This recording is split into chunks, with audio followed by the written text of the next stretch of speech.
இந்த ராஜ்யத்தின் மேன்மைக்காக வாழப்போகும் இவனது நாமம் வீரசிம்ம காடவராயன். எல்லாருக்கும் வணக்கம். நான் தான் உங்க விமல் வர்மன் பேசுறேன். அனைத்து வன்னியகுல சத்திரிய சொந்தங்களும் திரௌபதி 2ஆம் பாகத்துடைய ட்ரைலரை பார்த்துருப்பீங்க.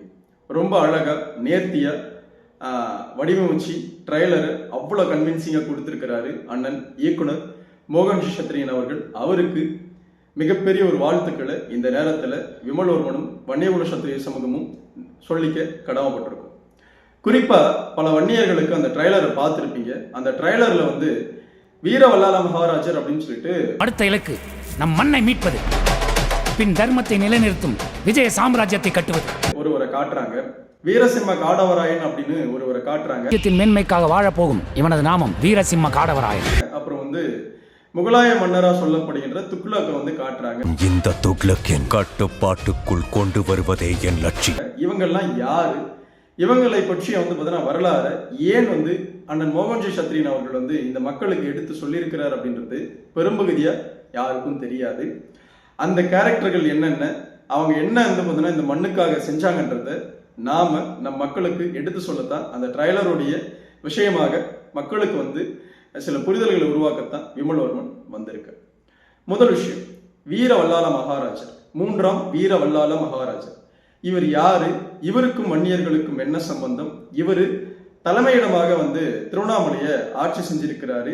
இவருடைய முன்னோர்கள் ஒய்சாளர்கள் அப்படின்னு சொல்லப்படுகின்ற கர்நாடக மண்ணை தலைமையிடமாக கொண்டு, குறிப்பா ஹெம்பி அப்படின்னு சொல்லப்படுகின்ற அந்த இடத்துல தான் இவங்களுடைய தலைநகரத்தை தீர்மானிச்சு அங்கிருந்து தான் ஆண்டு வராங்க. அப்படி அந்த வம்சாவளியில 3ஆம் வீர வல்லால மகாராஜன் ஏன் திருவண்ணாமலையை தலைநகரமாக கொண்டு ஆட்சி செய்யறான்? அந்த திருவண்ணாமலையை ஆட்சி செய்த வீர வல்லால மகாராஜன் எப்படி வன்னியராக சொல்லப்பட்டான்? அவனுடைய வரலாறு என்னன்றத பெரும்பகுதியான வன்னியர்களுக்கு தெரியாது. ஏன்னா லட்சோப பேர் அண்ணாமலையாரை சேவிக்க மாசம் போயிட்டு தான் இருப்பாங்க நம்ம வன்னியர்கள். ஆனா அந்த கோயிலும் அந்த கோயிலுடைய வரலாறும் அங்க இருக்கிற அண்ணாமலையாருக்கும் வன்னியருக்கும் என்ன சம்பந்தம் அப்படின்ற விஷயம் கூட பெரும்பகுதியான மக்களுக்கு தெரியல அப்படின்னு நினைச்சு பார்க்கும்போது நமக்கு வருத்தம் தான். புரியுதுங்களா? நமக்கு வருத்தம் தான். அப்படி வரலாற்றில் சொல்லப்படுகின்ற 3ஆம் வீர வல்லால மகாராஜர் இந்த மண்ணுக்காக, இந்த மக்களுக்காக பல தர்மங்களை செஞ்சிருக்கிறாரு. குறிப்பா வன்னியர் வம்சத்துல பிறந்த 3ஆம் வீர வல்லால மகாராஜர் வரலாற்றுல அக்னி குல திலகர் அப்படின்னு சொல்லப்படுறாங்க. குறிப்பா சொல்லணும் அப்படின்னா ஒய்சாளர்கள் வேளிருடைய வம்சாவளிகளாக சொல்லப்படுது. தமிழ்ல வேல் அப்படின்னா அக்னி அப்படின்னு பொருள்படும், நெருப்பு அப்படின்னு பொருள்படும். அப்படியாப்பட்ட வம்சாவளிகளை சார்ந்தவர்கள் தான் ஒய்சாளர்கள். இவர்கள் பார்த்தீங்கன்னா வம்சாவளியில வந்தவர் தான் 3ஆம் வீர வல்லால மகாராஜா. இவர் திருவண்ணாமலையில ஆட்சி செய்கிறாரு. திருவண்ணாமலையில் ஆட்சி செய்யும் போது இவருக்கு 2 மனைவிகள். அந்த 2 மனைவிகளுக்கும் ஆண் பிள்ளை கிடையாது. அப்படி இருக்கும் பட்சத்துல இவர் அண்ணாமலையாரை நோக்கி மிகப்பெரியதாக சேவிக்கிறாரு. சேவித்த பொழுது அண்ணாமலையாரை மகனாக அவருக்காக பார்த்தீங்கன்னா குழந்தையாக இருந்து அப்புறம் மறைஞ்சு போய் பிறகு அந்த வீரவல்லால மகாராஜர் இறப்புக்கு பிறகு அவரே 700 ஆண்டு காலமாக வீரவல்லால மகாராஜருக்கு சம்பந்தனூர், பள்ளிக்கொண்டம்பட்டு, கௌதம நதிக்கரைக்கு போய் இன்னைக்கு வரைக்கும் ஒவ்வொரு மாசி மகத்துல அண்ணாமலையார் வீர வல்லால மகாராஜருக்கு திதி கொடுத்துட்டு வர்றாரு கடந்த 700 வருடங்களா. புரியுதுங்களா? அந்த பள்ளிக்கொண்டம்பட்டு சம்பந்தனூர் வன்னியர்கள் தான் இதை 700 வருடங்களாக தொன்று தொட்டு அந்த விஷயத்தை பண்ணிட்டு இருக்கிறாங்க.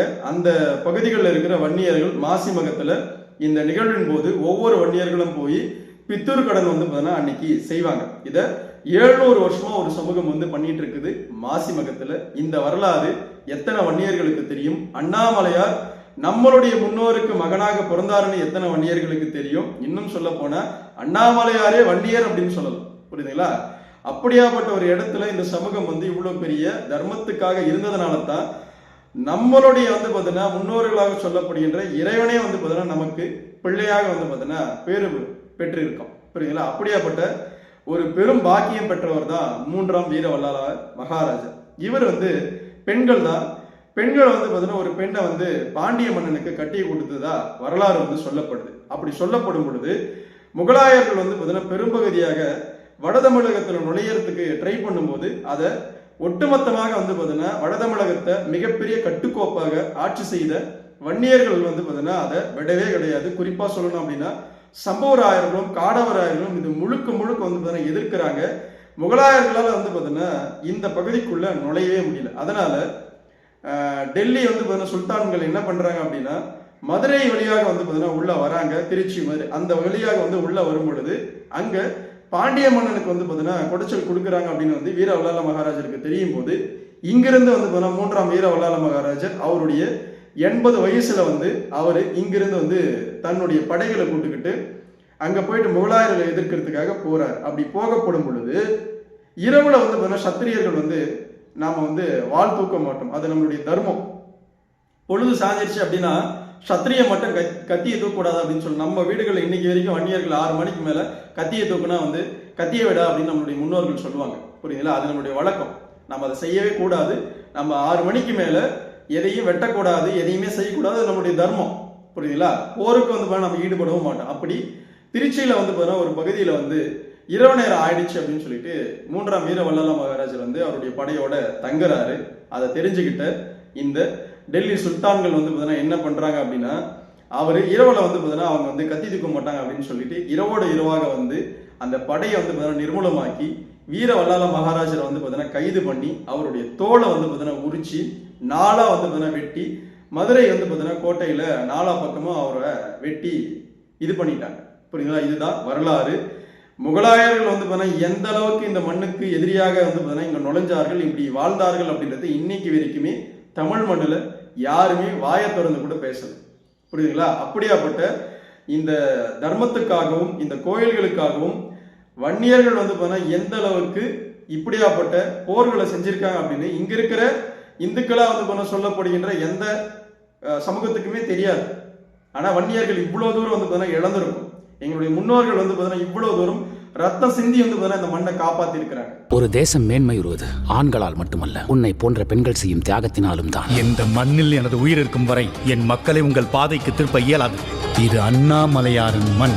காடவராயர்கள், சம்புவராயர்கள், வீர வல்லால மகாராஜர் அப்படின்னு ஏகப்பட்ட வந்து அரசர்கள் இந்த மண்ணுடைய தர்மத்துக்காக நாங்கள்லாம் இழந்திருக்கோம். ஆனா இன்று வரையில வந்து இந்த வரலாறுகள் வந்து பெரும்பகுதியான மக்களுக்கு தெரியாது. புரியுதுங்களா? அப்படியாப்பட்ட ஒரு மாமன்னருடைய வரலாறு தான் இந்த மண்ணுக்காக வந்து விதைச்சிருக்கிறாரு அண்ணன் மோகன்ஜி சத்திரியன் அவர்கள். இது மட்டும் கிடையாது.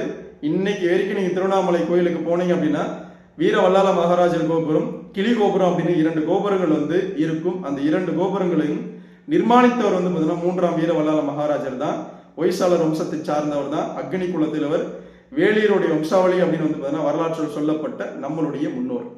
புரியுதுங்களா? ஏன்னா வேளியர்கள் வந்து பார்த்தீங்கன்னா வடபால் முனிவனுடைய யாக வேள்வியில பிறந்ததாக 2000 வருடங்களுக்கு முன்னாடி வந்து பார்த்தீங்கன்னா கபிலர் பெருமான் வந்து பார்த்தீங்கன்னா வரலாற்றில் சொல்லப்பட்டிருக்கிறார். அது மட்டும் கிடையாது. நம்மளுடைய கவி சக்கரவர்த்தி கம்பர் பெருமான் வந்து பார்த்தீங்கன்னா அவருடைய சிலைகளை பதில வன்னியர்கள் வந்து பார்த்தீங்கன்னா இறைகுலத்தோர் அப்படின்னு சொல்றாரு. அதாவது கடவுள்களுக்கு நேரடி வந்து பார்த்தீங்கன்னா வாரிசுகள் அப்படின்னா அது வன்னியர்கள் தான் அப்படின்னு கவி சக்கரவர்த்தி கம்பன் வந்து பார்த்தீங்கன்னா பாடியிருக்கிறார். புரியுதுங்களா? அப்படி எண்ணற்ற வந்து பார்த்தீங்கன்னா தர்மங்களை கொண்ட சமூகமாகத்தான் நம்ம எல்லாம் வாழ்ந்திருக்கிறோம். ஆனால் இன்னைக்கு வந்து பார்த்தீங்கன்னா அதுல இருந்து பல மாறுபாடுகளை கண்டுட்டோம். வரலாறுகளை பெரும்பகுதியா நம்ம பார்க்கறது கிடையாது, தேடுறது கிடையாது. நம்முடைய முன்னோர்கள் என்ன பண்ணாங்க அப்படின்னு தெரிஞ்சது கிடையாது. ஏன் திருவண்ணாமலை மண்ணுடைய வந்து பார்த்தீங்கன்னா இவ்வளவு பெரிய பெருமை தாங்கிய ஒரு சமூகமாக ஒரு மன்னனாக இருந்த வீர வல்லால மகாராஜனுக்கு அங்க ஒரு சிலை கூட கிடையாது. சம்புவராயர்களுக்கு சிலை கிடையாது, காடவராயர்களுக்கு ஒரு சிலை கிடையாது. புரியுதுங்களா? சரி, இது வீர வல்லால மகாராஜருடைய வரலாறு. அடுத்ததாக வந்து வீரசிம்ம காடவராயன் அப்படின்னு சொல்லிட்டு ஒரு படை தளபதியை வந்து திரைப்படத்துல காட்டுறாங்க. காடவராயன் வம்சத்தில் மற்றும் ஒரு கருடப்படை தளபதி. அந்த காடவராயர்கள் யார்? அந்த காடவராயர்கள் இந்த மண்ணுக்காக வந்து என்ன பண்ணாங்க அப்படின்றது பெரும்பகுதியான மக்களுக்கு யாருக்கும் தெரியாது. இன்னும் சொல்ல போனா பேரறிஞர் அண்ணாதான் வந்து தமிழகத்துக்கு தமிழ்நாடுன்னு வந்து பேர் வச்சார் அப்படின்னு திராவிட கோட்டை வந்து கத்திக்கிட்டு தெரியும். ஆனா இவர்களுக்கெல்லாம் தெரியாது.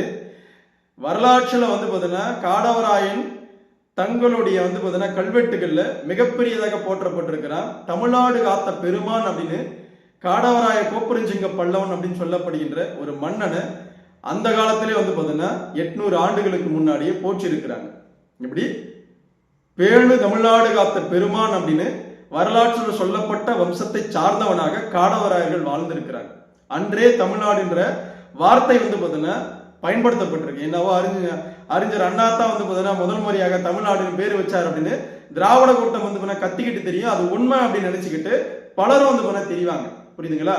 இப்படி வரலாற்றுல தன்னை வந்து பார்த்தீங்கன்னா பள்ளி ஆள பிறந்தான் அப்படின்னு சொல்லப்பட்ட வம்சத்தை சார்ந்தவன் தான் காடவராயர். புரியுதுங்களா? காடவராயர்கள் பல்லவர்களுடைய வம்சாவளிகளை சார்ந்தவர்கள். புரியுதுங்களா? இன்னும் சொல்ல போனா சம்புவராயர்களும் காடவராயர்களும் வந்து பார்த்தீங்கன்னா பங்காளிகள். அவங்க மட்டும் பங்காளிங்க இல்லைங்க, ஒய்சாளர்கள் அப்படின்னு சொல்றாங்க தெரியுமா, அவர்களும் சேர்த்துதான். புரியுதுங்களா? இப்படி எண்ணற்ற வந்து பார்த்தீங்கன்னா தொடர்புகளை கொண்ட ஒரு பெரும் சமூகமாக தென்னிந்தியாவில் வாழ்ந்துட்டு இருக்கிற ஒரு பெரும் சமூகம் வந்து வன்னியர்கள் அப்படின்னு சொல்லப்படுகின்ற நாமத்தான் பள்ளிகள். புரியுதுங்களா? இப்படி காடவராருடைய வரலாற்றையும் இந்த திரைப்படத்துல வந்து இணைத்து ஒரு அவ்வளவு நேர்த்தியாக கொடுத்திருக்கிறாரு அண்ணன் மோகன்ஜி சத்ரியன் அவர்கள். அந்த திரைப்படத்துடைய முன்னோட்ட காட்சிகள்ல கூட வந்து சில இடங்கள்ல ரொம்ப அழகா வந்து சில காட்சிகள் வந்து சில வசனங்கள் வந்து சொல்லப்பட்டிருக்கு. நெருப்பிலிருந்து பிறந்தவள் அந்த திரௌபதி. உண்மையாகவே நான் வரவேற்கிறேன். சொல்லப்படாத வந்து ஒரு பெரும்பகுதியான ஒரு வரலாற்றை கையில எடுத்திருக்கிறாரு.